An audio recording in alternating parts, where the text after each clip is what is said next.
자, 전일 우리 지수가 또 뭐 어제도 최근 뭐 하이닉스 다시 뭐 대규모 주주하는 기대 가지고 하이닉스 SK 스퀘어 미치고 달리고 있는 와중에 자, 미국 쪽에서 또 반도체 쪽 이슈가 크게 터졌습니다. 자, 앞서 이제 뉴스가 나왔습니다만 어떤 애플이 뭐 제품 가격을 대규모로 올리겠다. 반도체 가격이 너무 올라가지고 뭐 도저히 뭐 견딜 수가 없다. 그리고 저쪽 같은 경우도 지금 나오죠.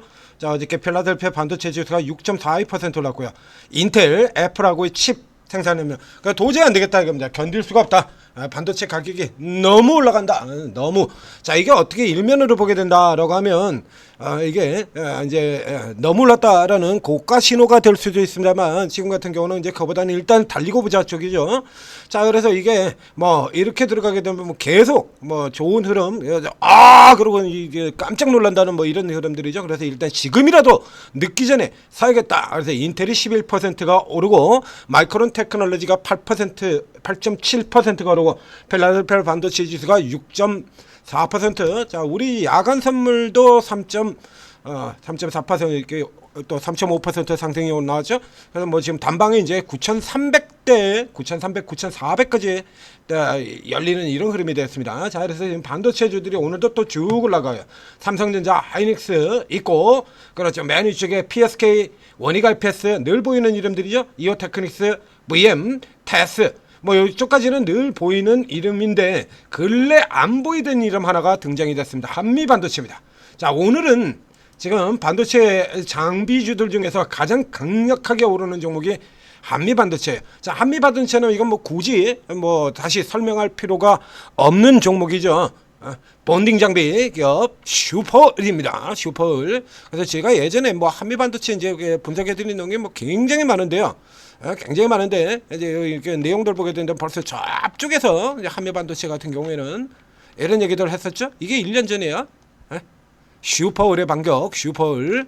자, 이래서 HBMC가 나오면서 그 이전에 즉 과거 낸드 시절에는 한미반도체가 그렇게 강하지는 않았습니다. 자, HBM이 등장하기 전에 앞서 얘기드린 것처럼 지금 여러분들이 보고 계신 저 종목들 원익 IPS, 유진테크, 테스 같은 이런 전공정 장비에서부터 이제 순서대로 가고 난 다음에 후공정 쪽으로 넘어가야 등장하는 게 한미반도체였었는데요. 지금은 뭐 여러분들 잘 알다시피 자, 이게 반도체 좀 사이클을 통산한다 그러면 가장 많이 오른 종목이 역시나 한미 반도체였죠. 자, 근데 그 한미 반도체가 자, 이게 요 이제 상황을 조금 보실 필요가 있겠는데요. 자, 우리 기관들이 한미 반도체와 한화 비전을 가지고 데칼코머니 형의 롱숏 게임을 벌인 거는 여러분들도 잘 아시고 계실 겁니다. 최근에 뭐 이제 삼전 닉스만 보고 들으신 분이라 그러면 뭐 그 알 바 없고, 그렇죠? 그 알아서 뭐하게. 알 필요 없고 그냥 오로지 삼전 닉스 이러고 들어가겠습니다만, 자, 이제 예전서부터 보신 분들 같은 경우는 그래서 지금은 물론이야 반도체는 이럴 때 지금 이렇게 날아갈 때 여러분들이 한번 배워두시면 다음 사이클, 그 다음 사이클, 그 다음 사이클 계속해서 써먹을 수 있는 게 반도체죠. 그래서 제가 조금 늦었지만 지금이라도 제대로 알고 공부하시라고 이제 반도체 공장들을 비슷하게 쭉 순서 다 알려드리고 있지 않습니까? 자, 이게 지금 최근에 이렇게 들어온 기업들이 굉장히 많죠. 자, 어제 같은 경우도 있었죠. EST HP, SP가 혼자 다 해먹던 거를 뚫고 들어와가지고 어저께 EST 급등해서 치고 나갔었고요. 그 다음에 또 레이저 어닐링 같은 어닐링 분야의 레이저 어닐링 같은 데는 이오 테크닉스가 자리 잡고 있던 걸 뒤에 DIT가 뚫고 들어가면서 DIT 역시 또 하이닉스고요. 자, EST도 하이닉스, 저기도 하이닉스, 다 하이닉스입니다. 그러니까 삼성전자에 비해서 지금 하이닉스 같은 경우가 굉장히 좀 문을 우호적으로 열고 있죠. 많을 열어두고 있어요. 장비 업체들한테. 뿐만 아니라 뉴스에도 보시다시피 학력 철폐도 나오고요. 그러니까 이제 학력만 철폐를 하는 게 아니라 하이닉스의 경우는 장비 부품 소재들 이 기업들한테도 역시 마찬가지 문을 활짝 열어두고, 자, 여러분들도 기술해가지고 누구나 다 들어오라 되면 다 받아주겠다. 라고 하는 이런 입장들을 취하고 있죠. 그래서 근래 이제 뒤에 뚫고 들어가는 기업들 같은 경우는 이제 새로 뚫고 들어가는 경우는 삼성전자 쪽에 있는 기업들은 너무 견고한 철옹성들을 쌓아놓고 있죠. 뭐 여러분들 잘 아시피 저기 원익 IPS, 유진테크, 테스, PSK 이런 거면 뚫기 힘들지 않습니까? 이런 기업들. 리노공업, 이오테크닉스 이거 뚫고 들어가기 너무 힘들잖아요. 그러니까 이제 후발기업들 같은 경우는 대개 이제 하이닉스 쪽에서 쌓여요. 그래서 DI라든가 DI 유니테스트 이쪽 싸움도 버닝테스트 장비 싸움도 역시 마찬가지 하이닉스 양을 두고 싸움을 벌였던 게임 거죠. 자 여기에서 이래서 한미 반도체가 다 먹고 있는 이거를 한화비전이 들어와서 근데 실질적으로는 없습니다. 뚫고 들어간 게 그렇게 크지가 않아요. 근데 일단은 하나비전이 상장이 되자 그거 이슈 가지고 이제 이런 식으로 게임을 벌려버렸죠. 하나비전을 당기고 한미반도체를 패고 또 한미반도체 당기고 하나비전을 패고 이런 식으로 게임을 벌이다가 이제 반도체 슈퍼랠리가 오면서부터는 이런 식으로 같은 사이클로 들어왔습니다. 이 상황에서도 이제 하나비전 최근에 위로 쭉 치고 들어왔고요. 한미는 상대적으로 좀 못 올라간 흐름이죠. 그래서 보면 한미가 이제 굉장히 못 올라간 것처럼 보여서 지금 오늘 올라가는 쪽에도 그래요. 근데 이거 보시다시피 이렇습니다. 이렇게 굉장히 커요. 그래서 예전에는 이제 뒤따라 오는 기업들이 왕창 올라가서 이제 따로 들어오는 건데요. 지금 테스 같은 종목도 보시다시피 어린 반푸는치도 없어요. 어떤 누구를 갖다 붙이더라도 HBM 사이클 이후에 한미 반도체는 타의 추정을 불허하는 따라갈 수가 없는 이런 기업이 되어 있습니다. 그래서 이제 이전에도 이 한미 반도체 같은 경우는 PR이 100배가 넘었었죠. 그러니까 지금도 이제 나머지 기업들이 다 따라와서 그렇지 얘도 여전히 PR 수가 지금도 70배예요, 70배.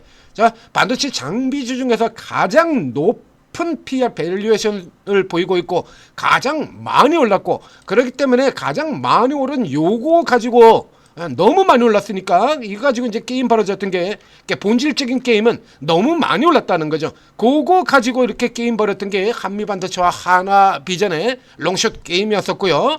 자 그러고 난 다음에 이제 반도체 슈퍼랠리를 보이는 동안에 이제 이런 게임을 하고 있을 실익은 없죠. 그래서 이제 뺐는데 자 이게 최근에 보게 되면 이 강한 이 한미 반도체가 좀 다소 덜컥덜컥거리는 이런 흐름들을 보였죠. 우선 실적 자체도 굉장히 안 좋은 실적이 나왔었고요. 근데 이 실적 이전서부터 좀 살펴볼 필요가 있습니다. 그러니까 최근 실적 같은 경우는 굉장히 안 좋은 실적이 나왔죠. 그럼 이제 2분기에는 실적이 굉장히 잘 나올 것이다. 즉 이제 물량이 나와야 될 게 안 나오고 이제 이연되는 형태, 뒤로 미뤄지는 형태 이런 형태다라고 전망을 하고 있습니다만 어쨌거나 지금 최근 2개 분기 조합적까지 치면 3개 분기죠. 작년 2분기에 800억 기록하고는 뻑뻑 이렇게 꺾어져 내려갔어요. 이제 하이닉스가 다시 대규모 설비 투자 발표가 나왔으니까 이건 당연히 돌아서 올라가는 흐름으로 들어가는 게 맞을 거고, 즉 이제 한미 반도체도 이제 타이밍을 잰다라는 얘기입니다. 이제 그 이전에 이제 여러분들이 살펴봐야 될 케이스가 있는데, 자 이제 요 실적이 나와서 아브라지기 전에 그 이전에 올라갔던 이쪽에 보면. 이게 지금 뭐 가지고 올라갔냐라고 하면 저 다른 기업들처럼 뭐 예를 들면 테스 같은 이런 회사들처럼 새로운 장비를 만들어서 KC텍 이런 것처럼 새로운 첨단 장비를 새로운 장비를 만들어서 그걸로 뚫고 들어가고 그리고 그걸로 새로운 장비로 뚫고 들어가게 되면 이익이 당연히 더 많이 나게 되어 있죠. 기존보다 뭐 이런 식의 이제 종목 자체의 모멘텀, 펀더멘탈 모멘텀이라든가 이런 거 가지고 뚫고 들어가는 게 아니라 최근에 한미 반도체 올라 들어간 건 이거 앞에도 여러 번 얘기 드렸습니다만. 자, 곽동신이가 자사주 매입을 했다 이겁니다. 대주주가 자사주 매입을 했는데 이 대주주가 자사주 매입을 한 게 이게 얼마 샀냐 그러면 30억 샀다 이게 30억. 얘가 지금 뭐 한미반도체가 뭐 시가총액 뭐 한 300억짜리 뭐 이런 기업입니까? 지금도 계속해서 나오죠. 매일 나오지 않습니까? 자사주 30억 취득 급등, 자사주 50억 취득 급등, 뭐 속은 자사주 20억 급등 그런 종목들 같은 경우는 뭐 시가총액 300억짜리 뭐 400억짜리 이런 애들이잖아요. 한미반도체는요 시가총액이 33조예요. 시가총액 30조짜리에다가 30억어치 더 샀다고 그게 얼마 되는 겁니까? 이건 예전에 저 엠캠 같은 종목에 있었던 거 자사주 엠캠의 오정강이가 자사주 3억어치 샀는데 3억 7천만어치 샀는데 대규모 매입 책임 경영 의지 뭐 이따위 소리 하는 거하고 똑같지 않습니까? 그런데 이 자사주 30억 샀다는 이거 가지고 주가를 이런 식으로 당겨버렸거든요. 이거 그렇죠? 자사주 30억어치 샀답니다. 회사가 사는 것 같은 경우는 소각이 되죠. 대주주가 개인적으로 사는 건 자사주 소각도 안 됩니다. 그래서 이제 돈 좀 있는 대주주 같은 경우 최근에 이제 회사 이름으로 자사주 사면은 이거 의무적으로 소각에 들어가니까 그 대신에 대주주가 직접 사는 거예요. 그러니까 직접 사는 그 형태로 들어갔는데 그거 가지고 주가를 끌어올렸는데 실적이 쇼크가 났다. 까지죠. 저 최근 올라간 거 역시 마찬가지 자사주. 계속해서 회사가 자사주 대규모 자사주를 산 것도 아니고 회사가 대규모 자사주를 산 것도 예전에는 1000억대 자사주를 산 적도 있습니다. 그때도 1000억이라는 게 그렇게 금액이 크지는 않았어요. 왜냐면 시가총액이 얘가 시가총액이 얼만데 그때 시가총액 10조였거든요. 시가총액 10조에 1000억이라 그러면 그건 얼마죠? 네? 그것도 역시 마찬가지 1000억이면 1% 되잖아요. 1%, 1.3%는 요 정도 2%, 요 정도 규모의 자사주를 샀다라지고 주가 올라 들어가던 그런 거예요. 결국엔 밑바탕은 이제 반도체라는 겁니다. 자, 이렇게 가지고 이제 올라 들어갔었는데 이런 이유식으로 주가가 올라 들어간 데다 실적도 나빴기 때문에 지금 다른 장비주들 자, 여기 보면 이제 최근 들어서는 그래서 다른 종비주들이 이렇게 가고 있는 동안에 이제 한미반도체는 못 간다 이겁니다. 그러니까 한미반도체는 못 가고 그래서 하나비전 같은 경우 더 덩달아 똑같은 구조로 가고 있으니까요. 그러니까 다소 주춤주춤한 이런 흐름들 보면서 격차를 벌이는 거죠. 여기 요런 형태를 보였는데 자 이제 다시 이제 앞선 종목들 같은 경우가 미친 듯이 지금 다시 저 위쪽까지 다 올라 들어가 있지 않습니까? 그러니까 이제 상대적으로 이제 또 좀 여유가 생겼죠. 그래서 요런 장면에서 이제 눌렸다가 이제 다시 이제 치고 들어오는 흐름 날 때 되지 않았습니까? 이 정도라 그러면 다 가고 있는데 자 오늘 같은 흐름은 이제 이게 키 맞추기 형태다라고 봐야 돼요. 이제 순서상으로도 전공정이 들어가고 이제 그 다음에는 뒤를 이어 가지고 이제 부품 소재 이런 기업들이 올라오는 때잖아요. 후공정 쪽에서 따라 올라오고 부품 소재 올라 들어오고 그래서 후성 같은 기업들 폭주하는 흐름들 나왔었고요. 뒤쪽에서 따라오는 기업들 계속해서 들어오죠. 인텍플러스 같은 저 사브리거 종목 같은 경우는 이 선도주들이 조정을 받고 말고 이런 거하고 전혀 관계없이 움직이고요. 자 이게 사브리거 대표라고 되는 이 인텍플러스 같은 종목들 자 이게 주봉인데요. 이제 일봉으로 보면 이런 차이가 나고 있습니다. 엄청난 차이가 나죠. 보면 지금 현재 보는다 그러면 얘 지금 인텍플러스가 지금 제일 위에 있어요. 이런 종목들보다도 지금 더 쳐져 있잖아요. 자 하위 리그 종목들 타이거랩, 인텍플러스, 3브리그, 4브리그 이런 애들보다 지금 한참 쳐져 있거든요. 올려야 되지 않겠습니까? 자 요렇게 해서 이제 키 맞추기다라고 생각을 하시면 되겠습니다. 자 이제 한미 반도체가 지금 34만 7천 원이에요.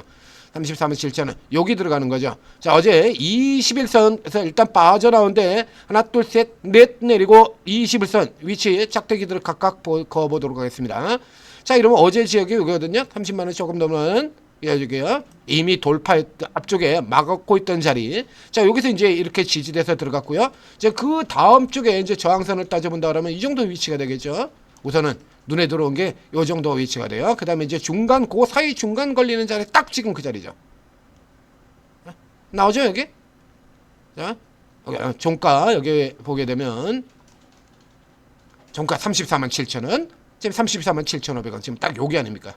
여기, 그리고 이 자리, 요렇게 걸쳐서 들어가게 되는 겁니다. 그래서 지금 현재 요 정도의 수준이라 그러면, 얘는 지금 실적이 상당히 좋지 않은 상황에서 이렇게 빠져나와서 돌아 들어갔는데 이거는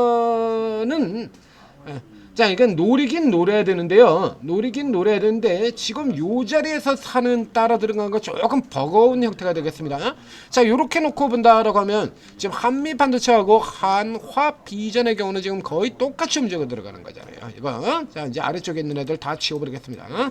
자 이거 다 지워버리고 그런 다음에 이제 데칼코마니에서 똑같이 놀아가는 한 쌍의 바퀴벌레 러브버그처럼 움직이다가 이제 한미반도체 요예요. 이거 계속해서 같이 움직여야 되는데 이 자사주 매입이라는 요거 때문에 톡 요만큼 흘러드는 거죠. 여기서 톡 자사주 매입 가지고 개인이 끌어당겨 올린 요거만 뺀다라고 하면 여전히 아마도 한미반도체와 또 하나비전이 똑같은 데칼코마니 형태로 이루어지지 않을까 싶어요. 자 이런 상황에서 보면 이제 일단 한미반도체가 올라 들어가는데 위쪽에서 지금 추가 공간이 그렇게 높지 않은 상태가 되니까요. 지금 그림에서는 오히려 이쪽을 노리는 게 하나비전 같은 경우도 지금 이제 여기서 친다 그러면 이제 한미반도체 같은 경우는 지금 이제 이 정도 선에 들어와 있는 겁니다. 그러니까 이제 같은 키로 들어온다라고 하면 하나비전의 경우도 지금 한 8만 원 선쯤 놓이잖아요. 저 정도 자리는 지금 들어가야 되잖아요. 못 들어갔거든요. 그러니까 한화 비전 쪽을 후발적으로 조금 이제 가지고 계신 분들은 당연히 그냥 쭉 홀딩하시면 되는 거고요. 안 가지고 계신 분이 추가로 들어가는 쪽에서는 이 한화 비전도 따라가는 것도 이것도 염두에 두고 접근하시면 좋겠습니다. 자, 전지투자TV 구독 좋아요 눌러주시고 그리고 오르고 채팅 앱 다운로드 들어가시면 자 이제 이런 종목들 저희가 순서까지 다 알려드렸죠. 자 이거 오르고 채팅 앱에 있는 20여분의 최고 전문가들 같은 경우에는 최소 경력이 10년 이상입니다. 10년의 경력이라는 건 반드시 슈퍼사이클만 4번 봤다는 얘기가 되는 거고요. 4번 최소 4번 이상 본 거고요. 지금 드린 요 정도급의 종목들 다들 다 알고 다들 다 다뤄본 기업들이에요. 다 뭐 앞에 나왔던 월덱스, EST 이런 종목들, EST 이번 사이클이라 EST가 날려줬던 거는 이번 사이클이라 바로 그 전 사이클입니다. EST 같은 기업들 그 전 사이클에서 아주 장난 아니게 치고 나왔던 하바리 쪽에서 튀어나오는 종목들이 있다고 얘기하지 않습니까? 이 EST가 그 급이 안 되던 회사였는데 이게 무식하게 치고 나왔던 건 이전 사이클이에요. 이전 사이클에서 이런 엄청난 시세를 보였던 종목이거든요. 이런 거. 그러니까 이런 종목들 같은 경우에 이런 종목들을 다 알고 있다는 얘기죠. 그래서 저희 같은 경우는 밑에서부터 계속해서 이제 분석을 해드렸지 않습니까? 소송하고 이런 거 다 분석해드렸잖아요. 이런 거. 자, 그래서 이런 종목들이 MK전자 여러분들 잘 모르고 있던 이런 종목들 다 잡아드리는 겁니다. 자, 오르고 최고 전문가들 도움 받으시고 오늘도 성공 투자하시기 바랍니다.